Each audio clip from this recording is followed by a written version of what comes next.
Izar suna faruwa a kasi da mabuɗin zuciya, tilasirin ya yi sosuwa duk da ana da wadatuwa, shi so ba zai.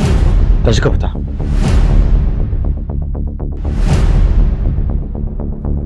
Jibrin, koma ka zauna.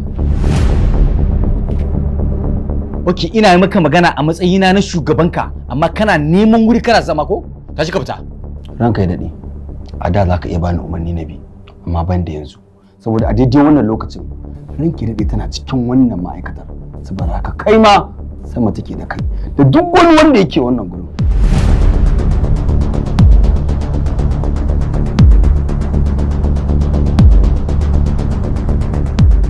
Hakika arar shinkafa har buɗari, kuma sa hannu ya nuna na Ali Ibrahim Badayaji ne, kamar yadda bincike ya nuna.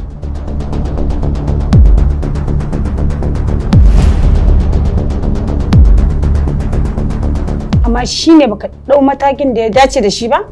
Me kake jira? Ranke daɗi,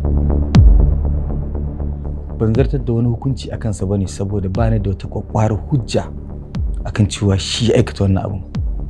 Kin san shaida daban, hujja daban. Kuma ranke daɗi, ko addini ba daidai bane baka hukunta mutum lokacin da kake cikin fushi. Dakata Umar Hashim. Na daɗe ina jin wannan wa'azi naka da ya tsaya iya baki bai kai ciki ba. Amma tun da ka kasa ɗaukan mataki a kansa, to ni zan yanke mai hukunci da kaina.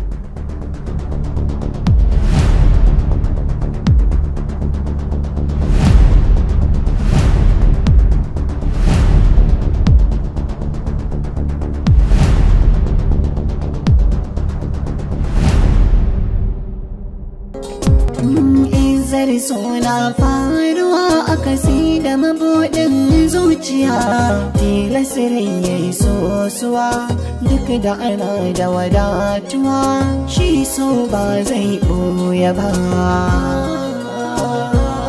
A'udhu billahi minash shaitanir rajim. Bismillahir rahmanir rahim. Yabo da jijjina suna tabbata ga mai kowa mai komi, wanda baya neman komi a wajen kowa, mamallakin dukkan komai, mai arzikin da bai da iyaka. Amma ba da assalamu alaikum wa rahmatullahi wa barakatuh. Masu sauraron mu a daidai wannan lokaci, wannan cibiya ce ta Al-Fuad Islamic Research Center, cibiyar da kuke ji a kafafen sada zumunta na zamani, wadda ta kware take da kwararrun ma'aikata, wadda yanzu haka take da reshe a cikin garin Bauchi da kuma Kano da Niyami a jamhuriyar Niger.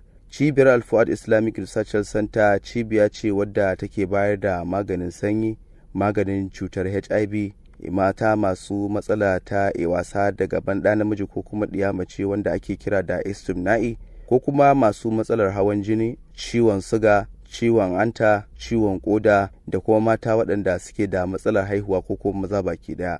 Idan kuka shigo wannan cibiya ta Al-Fuad Islamic Research Center, da izinin Allah za ku samu sauki a bisa dukkanin lalurorinku da suke damun ku, waɗanda kuke neman magani yau da gobe amma ba a samu dacewa ba. Ku garzaya wannan cibiya ta Al-Fuad Islamic Research Center, wadda take da babban reshen ta a jihar Kano, Zoo Road, Amana Plaza kusa da Shoprite. Wadda kuma idan kuka koma a jihar Bauchi, muna na a Kobe Street kusa da Shari'a Court of Appeal. Inda a jamhuriyar Niger kuwa wannan cibiya ta Al-Fuad Islamic Research Center tana nan a Niyami. Kai dai kawai ka garzaya wannan cibiya ta Al-Fuad Islamic Research Center. Cibiya ce wadda ta kware take da kwararrun ma'aikata, sannan kuma ba ma duba ba ma tsafi. Wannan cibiya ta Al-Fuad Islamic Research Center cibiya ce wadda take da kwararrun ma'aikata suka san aiki, kuma ba mu da farin ciki da annashuwa da ta wuce mu bincika lafiyar kuma ba ku magani a bisa dokoki da ka'idoji na addinin Islama. Wannan cibiya ta Al-Fuad Islamic Research Center, kamar yadda muka faɗi muku, a cikin garin Kano, muna nan a Zoo Road, Amana Plaza kusa da Shoprite. Zoo Road, Amana Plaza kusa da Shoprite. A cikin jihar Bauchi kuwa muna nan a Kobe Street kusa da Shari'a Court of Appeal a cikin garin Bauchi. Inda a jamhuriyar Niger muke a cikin Niyami. Wassalamu alaikum wa rahmatullahi